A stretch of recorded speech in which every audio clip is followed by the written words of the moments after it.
पिछले दिन हम लोग parliamentary fund form of government पर चर्चा कर रहे थे। इसमें हम बता रहे थे कि पार्लियामेंट के दो सदन होते हैं, यानी संसद के दो सदन होते हैं।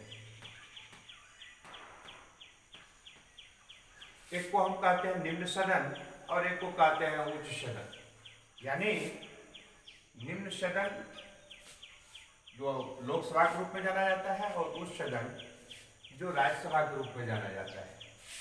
इसे हम हाउस ऑफ द पीपुल भी कहते हैं, क्योंकि लोगों के द्वारा डायरेक्टली इलेक्ट किया जाता है इसके मेंबर को, इसीलिए हाउस ऑफ द पीपुल्स के नाम से हम जानते हैं। और इसको हम लोग काउंसिल ऑफ द स्टेट, प्रत्येक राज्य से जो चुनाव होता है इसलिए काउंसिल ऑफ द स्टेट के रूप में जाना जाता है। और यह भी हमने पिछले दिन बताया था कि इसमें मैक्सिमम कैपेसिटी जो है वह है 550 की है, जबकि 552 की है क्षमता, किंतु 550 तक हो सकते हैं। लेकिन वर्तमान में 545 इसके सदस्यों की संख्या है, जिसमें 543 पर चुनाव होता है।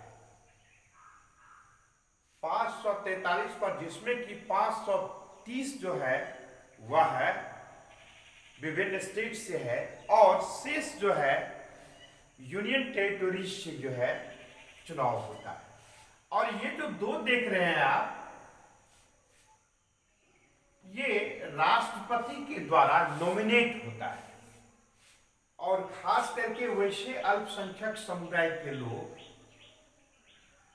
यथा एंग्लो इंडियन, इसमें जो प्रतिनिधित्व का कम रहने के कारण ऐसे दो सदस्यों का, एंग्लो इंडियन सदस्यों का राष्ट्रपति के द्वारा नॉमिनेट होता है, नामित होता है। तो इस तरह से 543 और 545 सदस्य लोकसभा के होते हैं। अब एक लोकसभा की रचना को हम यदि स्पष्ट करें तो क्लियर हो जाता है। इसकी रचना जो है कि मैक्सिमम 550 किंतु 545 मेंबर होते हैं, मिलकर के करते हैं, जिसमें कि दो सदस्य राष्ट्रपति के द्वारा भी एंग्लो इंडियन के रूप में नामित होते हैं, जो इसमें इंक्लूड होते हैं। इसके बाद है कि लोकसभा के सदस्य होने के लिए कुछ अनिवार्यताएं होती हैं। उस अहर्ता को पूरा करना होता है, जिसको हम लोग उसके लिए योग्यता के रूप में मानते हैं, अहर्ता के रूप में मानते हैं, क्वालिफिकेशन। तो पहले शर्त यह है कि वो निश्चित रूप से वो भारत का नागरिक होना चाहिए। ये नहीं कि कहीं का कोई नागरिक आकर के स्टैंड कर जाएगा और मेंबर बन जाएगा, ऐसा नहीं है। वो भारत का ही नागरिक होना चाहिए। दूसरा है कि कम से कम 25 वर्ष की अवस्था होनी चाहिए। यानी लोकसभा का मेंबर होने के लिए न्यूनतम 25 वर्ष का होना चाहिए। यानी वैसा व्यक्ति जो भारत का नागरिक हो तथा जिनकी न्यूनतम आयु 25 वर्ष तक की होती है, वो लोकसभा के सदस्य के लिए किसी भी कंस्टिट्यूएंसी से स्टैंड कर सकते हैं। तो आपके मन में यह भी विचार उठ रहा होगा कि यदि न्यूनतम 25 है तो अधिकतम कितना होना चाहिए, क्योंकि विभिन्न नौकरियों में भी देखा जाता है कि न्यूनतम आयु रहता है और मैक्सिमम यानी अधिकतम भी रहता है। इसमें ऐसा नहीं है। ये सेवा का कार्य है, प्रत्यक्ष रूप से जनता का कार्य है, इसीलिए इसमें न्यूनतम तो है और अधिकतम की कोई सीमा नहीं है। जब तक वो जीवित है चाहे तो लड़ सकते हैं, मतलब है। all those people who are more than 60 years, 65 years, 70 years, 80 years, 90 years, it doesn't matter. But he must be the citizen of India and at least Newton's minimum 25 years. And there is no any limitation of maximum age. यानी अधिकतम आयु सीमा के लिए उसका कोई निर्धारण नहीं है, जब तक वो चाहे तो खड़ा हो सकता है। याद रखेंगे, पार्लियामेंट्री इलेक्शन में भारत का नागरिक, चाहे वो एमपी का हो, चाहे यूपी का हो, चाहे राजस्थान का हो, चाहे पश्चिम बंगाल का हो, चाहे केरला का हो, कहीं का भी हो, भारत के किसी भी क्षेत्र से वो किसी भी राज्य से वो स्टैंड कर सकता है। ये लोकसभा के चुनाव के लिए। वही जब विधानसभा का चुनाव होगा तो उसके लिए थोड़ा सा टर्म में परिवर्तन हो जाता है, कंडीशंस में, जैसे उस राज्य का नागरिक होना चाहिए, किंतु इसमें देश के नागरिक, देश के किसी कोने का हो, किसी जगह से खड़ा हो सकता है। इसके बाद है, याद रखेंगे कि किसी सरकारी, राज्य सरकार अथवा केंद्र सरकार के राज्य लाभ के पद पर नौकरी पे नहीं हो, केंद्र सरकार अथवा राज्य सरकार के किसी लाभ के पद पर वह व्यक्ति कार्य नहीं कर रहा हो।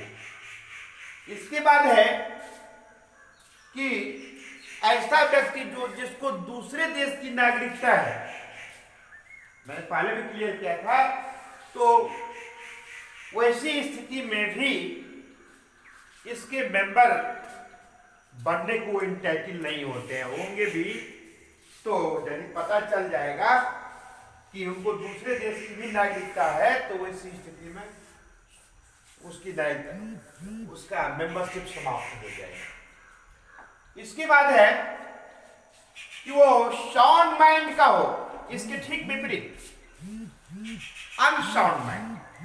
ये अनसाउंड माइंड क्या चीज होता है तो आपको पता होना चाहिए। अनसाउंड माइंड जो है ये मानसिक रूप से विक्षिप्त ना हो, पागल दिवालिया ना हो, ये सारे टर्म्स एंड कंडीशंस हैं ये लोकसभा के सदस्य बनने के लिए।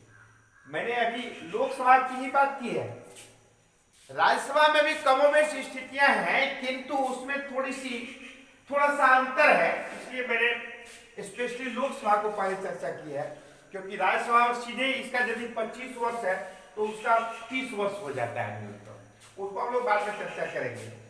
तो इस तरह से इसके लिए मेंबर बनने के लिए न्यूनतम अर्हताएं जो है इसको पूरा करना होता है।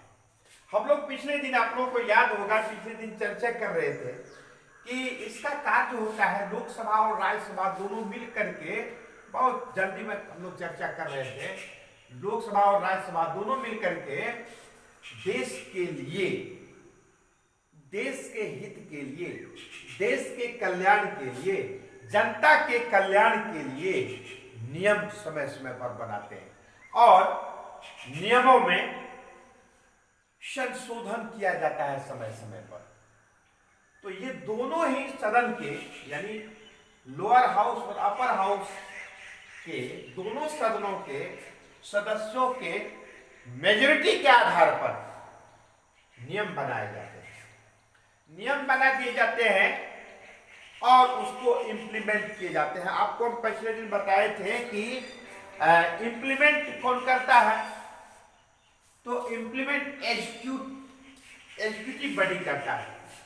हम लोग और भी इसमें चर्चा करेंगे कि सरकार के जो अंग होते हैं वो 3 अंग होते हैं, तो उसी क्रम में हम पढ़ेंगे। उसमें लेजिस्लेटिव असेंबली होता है, एग्जीक्यूटिव होता है, जुडिशियरी होता है। तो जुडिशियरी फुली इंडिपेंडेंट ऑर्गन है, किंतु लेजिस्लेटिव असेंबली जो है और यानी लेजिस्लेचर और एग्जीक्यूटिव दोनों एक दूसरे पर पूर्णता है, दोनों में बड़ा निकट का संबंध होता है।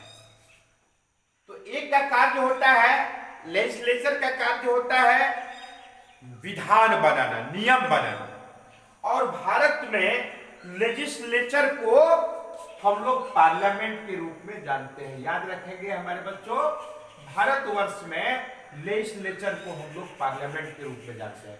और इसी पार्लियामेंट को हम लोग दो सदन में बांटते हैं, जो लोकसभा के रूप में जाना जाता है, राज्यसभा के रूप में, यानी निम्न सदन के रूप में जाना जाता है और उच्च सदन के रूप में जाना जाता है।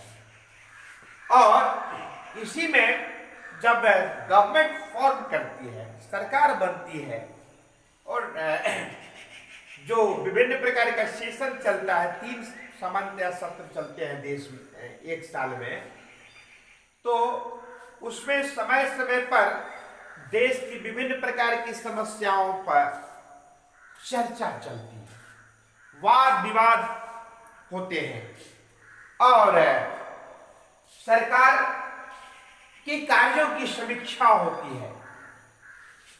विपक्षियों के द्वारा सत्ता पक्ष पर आरोप प्रत्यारोप लगाए जाते हैं, प्रश्न होते हैं, खंडन किए जाते हैं। तो प्रश्न जो किए जाते हैं विभिन्न ज्वलंत समस्याओं पर फोकस डालने के लिए, उसके समाधान के लिए, सरकार को उन बिंदुओं पर विचार करने के लिए हमने पिछले दिन चर्चा की थी कि उसमें प्रश्न किए जाते हैं। तो ये क्वेश्चन आवर है, ये प्रश्न काल है, यानी ऐसा कालखंड, यानी संसद में जब सत्र चल रहा होता है, संसद में जब सत्र चल रहा होता है, ऐसे कालखंड में जो प्रश्न किए जाते हैं, तो ऐसे कालखंड में, जिस कालखंड में प्रश्न किए जाते हैं, उसे ही प्रश्न काल कहा जाता है। अब प्रश्न काल के भी 3 भेद कर दिए गए हैं। आपको ज्ञात होगा कि चौथा भी एक था, किंतु उसको नजरअंदाज कर दिया गया है। और 3 बेसिकली प्रश्न होते हैं, 3 तरह के प्रश्न होते हैं। एक को कहते हैं स्टार्ड क्वेश्चन। ऐसा प्रश्न आप याद रखेंगे कि ये स्टार्ड क्वेश्चन क्या होता है। ऐसा प्रश्न, सामान्यतः प्रश्न जो उठाए जाते हैं संसद में, सदन में, वो विपक्षियों के द्वारा, और उसका उत्तर देने वाले सामान्यतया सरकार होते हैं। सरकार में जो विभिन्न मंत्री पद पर होते हैं, संबंधित मंत्री पद पर होते हैं, वही उन प्रश्न का उत्तर देते हैं। तो एक को कहा जाता है तारांकित प्रश्न, जिसको हम लोग कहते हैं स्टार्ड क्वेश्चन। तो इसको हम, ये स्टार्ड क्वेश्चन क्या है, तारांकित प्रश्न क्या है? तो तारांकित प्रश्न, पिछले दिन आप लोगों को जिज्ञासा रही होगी, समय के अभाव में हमने नहीं बता सका था, नहीं बता पाया था, इसलिए मुझे लगा कि इसको भी थोड़ा क्लियर कर देना चाहिए। फिर आगे हम लोग बढ़ेंगे कि स्टार्ड क्वेश्चन से तात्पर्य है वैसे प्रश्न से जिस प्रश्न का उत्तर संबंधित मंत्री मौखिक रूप में, जिस प्रश्न का उत्तर संबंधित व्यक्ति जो देते हैं वह है मौखिक रूप में देते हैं। अर्थात ऐसा प्रश्न, जिस प्रश्न का उत्तर संबंधित मिनिस्टर मौखिक रूप में देता है, ऐसे प्रश्न को हम स्टार्ड क्वेश्चन, मौखिक, भरवाली बोल देना। किंतु ऐसा प्रश्न जिस प्रश्न का उत्तर मिनिस्टर, संबंधित मिनिस्टर लिखित रूप में देता है,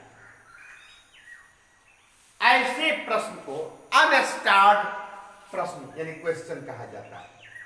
यानी ऐसा प्रश्न जिस प्रश्न का उत्तर संबंधित कंसर्निंग मिनिस्टर वो लिखित रूप में देता है, उसे अनस्टार्ड क्वेश्चन कहते हैं। याद रखेंगे आप, लिखित उत्तर यदि आ रहा है तो समझ लेंगे कि वह अनस्टार्ड क्वेश्चन है।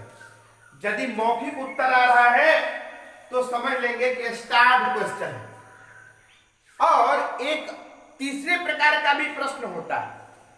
इस प्रश्न को हम लोग शॉर्ट नोटिस क्वेश्चन के रूप में जानते हैं। तो ये शॉर्ट नोटिस क्वेश्चन जो है, ये जिसको कहते हैं हिंदी में अल्प सूचक प्रश्न, यानी बहुत ऐसे महत्व के विषय आ जाते हैं जो मानव के लिए है, जन कल्याण के लिए है, बहुत तत्काल उस पर विचार करना है, वो अविलंबनीय है।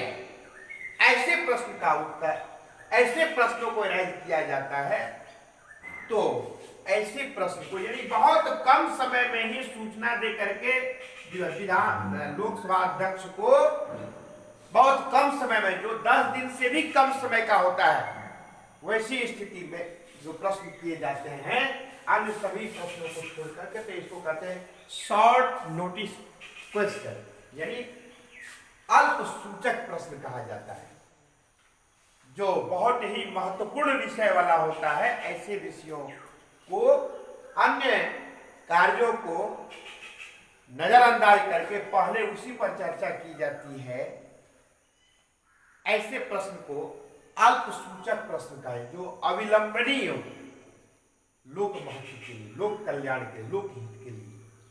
अब है कि प्रश्न पूछने के जो ये 3 तरीके हैं, उसके लिए भी कुछ कंडीशंस हैं कि यदि संबंधित कोई व्यक्ति प्रश्न करना चाहते हैं सरकार से, तो वैसी स्थिति में उनको कम से कम स्पीकर को 10 दिन पूर्व लिखित प्रश्न की जानकारी देनी होती है, ताकि स्पीकर संबंधित मिनिस्टर को इस आशय की जानकारी दे सके, ताकि जब सदन की कार्रवाई प्रारंभ होगी, वैसी स्थिति में वैसे संबंधित मिनिस्टर बखूबी उन विषयों पर पर्याप्त जानकारी लेकर के सदन में प्रस्तुत करते हैं और जन सामान्य को, वहां के मेंबर को संतुष्ट करते हैं। और यदि ऐसे, अब ऐसा क्यों 21-20 दिन और अधिकतम सीमा जो 21 दिन का है, 10 दिन से 21 दिन के बीच में 12 दिन, 18 दिन, 20 दिन, 12 दिन, 14 दिन, 11 दिन, अधिक न्यूनतम 10 दिन, कम से कम इतना दिन का गैप रहना चाहिए, ताकि वो स्पीकर उनको संबंधित मंत्री को जानकारी देंगे और वह उस विभाग की जानकारी, बायोडाटा लेकर के सदन में बैठेंगे, ताकि इसके ऊपर सही और संतोषप्रद जानकारी दी जा सके। तो ऐसी स्थिति में अब इसके विपरीत, मान लीजिए हम 5 दिन में या तुरंत ही उसके बारे में जानकारी लेना चाहेंगे, कोई सदन के कोई भी सदस्य यदि चाहेंगे, तो वैसी स्थिति में निश्चित रूप से परफेक्ट जानकारी सदन के सामने में प्रस्तुत नहीं की जा सकती है।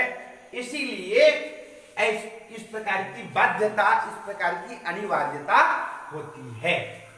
अब है कि आपके मन में जिज्ञासा हो रही होगी कि भाई उसका क्या कालखंड, सामान्यतः इसका कालखंड प्रश्न काल का 11 बजे से होता है, जो 1 घंटा का होता है। सामान्यतः 1 घंटा का कालखंड होता है, किंतु ऐसे कालखंड में ये नहीं है कि हजारों प्रश्न कर सकते हैं, ऐसा नहीं है। तो सीरियल से क्रमानुसार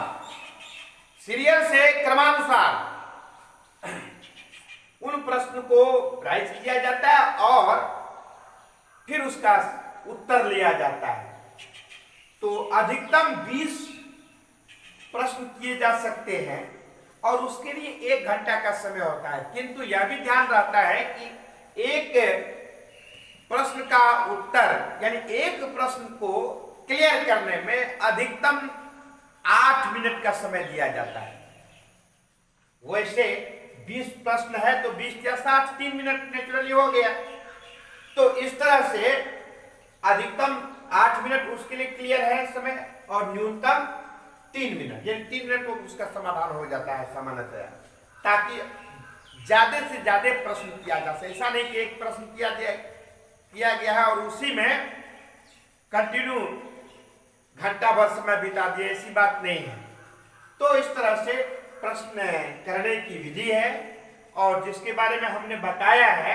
अब याद रखेंगे कि इसमें एक और बात है कि ये शून्य कालांश जो है, जो जीरो आवर है, ये जीरो ही नाम क्यों पड़ा? आपके मन में विचार आता होगा। ये प्रारंभ में ऐसा नहीं था, प्रश्न जैसे किए जाते थे, किंतु बाद में महसूस किया गया सांसदों के द्वारा, मेंबरों के द्वारा पार्लियामेंट के, कि जो निर्धारित कुछ प्रश्न हैं जो पहले ही सूचना दी जाती है लिखित रूप से स्पीकर को, स्पीकर संबंधित मंत्री को बताते हैं, संबंधित मंत्री वो निर्धारित तिथि को आकर के उसके बारे में बताते हैं। बीच के कालखंड में कई ऐसे प्रश्न उठते हैं जिनको प्रश्न रखना बहुत जरूरी। बहुत लोग कहते हैं प्रश्न कर दी, तो भैया याद रखेंगे, प्रश्न जब भी आप करते हैं, प्रश्न जब भी बोल दिए हैं तो वहां पर प्रश्न पूछना नहीं होता है, प्रश्न करना व्याकरण के दृष्टिकोण से गलत हो जाता है। इसलिए जब भी प्रश्न हो तो प्रश्न करना, ऐसा आप लोग ध्यान में रखेंगे। तो जब भी प्रश्न किया जाता है, इसलिए आप ध्यान देते होंगे, मैं अक्सर कहता हूं प्रश्न किया जाता है, प्रश्न पूछा जाता नहीं। पुस्तकों में भी आपको कई जगह देखने को मिलेगा, उसने प्रश्न पूछा या उसने प्रश्न पूछा। तो ऐसा जहां कहीं भी है तो व्याकरण के दृष्टिकोण से वो गलत है प्रश्न करना। है हमारा विषय दूसरे है। तो ये 1960-61 के दशक में इस प्रकार का विषय आया और 60 से 70 के बीच में गहन चिंतन के पश्चात इसको कार्यान्वित किया गया। ये अब प्रश्न उठता है कि जीरो आवर क्या है और ये जीरो ही नाम क्यों दिया गया? आप लोग इलेक्ट्रॉनिक घड़ी देखते हो, आजकल तो बहुत डेवलप्ड एज है। ऐसे समय में आप लोग देखते होंगे, चाहे वो रेलवे स्टेशन पर हो, चाहे वो आपके घड़ी में ही हो या अन्य जगह में भी जहां इलेक्ट्रॉनिक सिस्टम है, जब 12 बजे का समय होता है ना, ठीक 12 बजे, वो न तो आफ्टर का समय होता है, न तो जैसे ठीक 12 बजा तो गुड आफ्टरनून नहीं कहेंगे, गुड मॉर्निंग नहीं कहेंगे, क्योंकि वो न 12 बजे दोपहर का समय है। उस समय देखेंगे तो उस समय ठीक लिखा जाता है 0000, यानी ऐसा कालखंड, सेम मोमेंट, जिस मोमेंट में ये 000 दिखता है, उस कालखंड में इसको स्टार्ट किया जाता है। हालांकि व्यवहार में ऐसा नहीं होता है, किंतु कभी प्रारंभ में इस प्रकार की स्थितियां बनी होगी जिसके कारण इसका नाम भी रख दिया गया शून्य काल, शून्य आवर, यानी कि जीरो आवर। ठीक है ना? वैसे अब जब प्रश्न होता है उस कालखंड में तो 12:15 भी हो सकता है, 10-5 मिनट आगे पीछे भी हो सकता है, किंतु इसका नामकरण इस ख्याल से किया गया था ताकि उस कालखंड में चूंकि 0000 सब जगह लिखा हुआ है, इसीलिए इसको जीरो आवर कहा गया।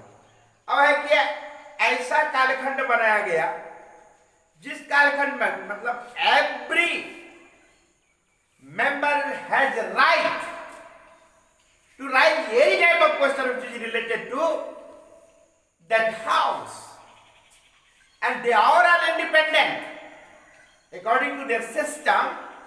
They follow to that rules and regulations and arise in type of question and present in front of the speaker to ask to concerning ministers. तो इस तरह से हम देखते हैं कि इसमें हमने पिछले ही का पीरियड में बताया था कि generally members of Lok Sabha, especially member of opposition party, they are very curious, they are very eager to waiting to this time for arising any type of question in front of the speaker for asking concerning ministers questions. तो इस तरह से इस कालखंड में चूंकि सबको आजादी रहती है, इस प्रकार की बाध्यता नहीं होती है कि पहले लिखित देंगे फिर 10-15वां दिन जाकर के हमारा नंबर आएगा तब सीरियल से उस प्रश्न पर चर्चा होगी, ऐसा नहीं है। इसीलिए इसका आजकल बहुत महत्व बढ़ गया है शून्य कालखंड का। तो इसलिए ये हम लोगों ने संक्षिप्त रूप से इसका बड़ा डिटेल्स विशद इसकी चर्चा हुई है और भी कई तरीके हैं, किंतु सामान्य रूप से चूंकि आप छोटे बच्चे हैं इतना ही जाने कि शून्य कालखंड में, शून्य कालांश में, जीरो आवर में जो प्रश्न किए जाते हैं, और जीरो आवर कौन सा आवर होता है, तो सामान्यतः ठीक दोपहर 12 बजे का समय होता है। उस कालखंड में प्रश्न किया है तो उसने जीरो आवर नाम दिया गया। और संसद के दोनों सदनों में, चाहे वो अपर हाउस हो या लोअर हाउस हो, दोनों सदनों में ऐसा देखा जाता है कि प्रथम कालखंड में, प्रथम काल अंश में जो प्रश्न किए जाते हैं वो क्या कहलाता है, तो क्वेश्चन आवर कहलाता है, यानी प्रश्न काल कहलाता है। वो दोनों शब्दों में सेम व्यवस्था रहती है।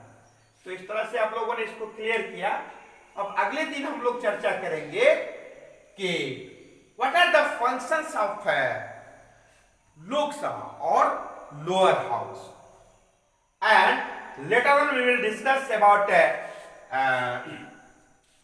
upper house also. It is also most important house, and which house is more superior, it is also important thing to discuss among the students. So that day we will discuss something more. You will have to read carefully the function of Lok Sabha and upper house. Today's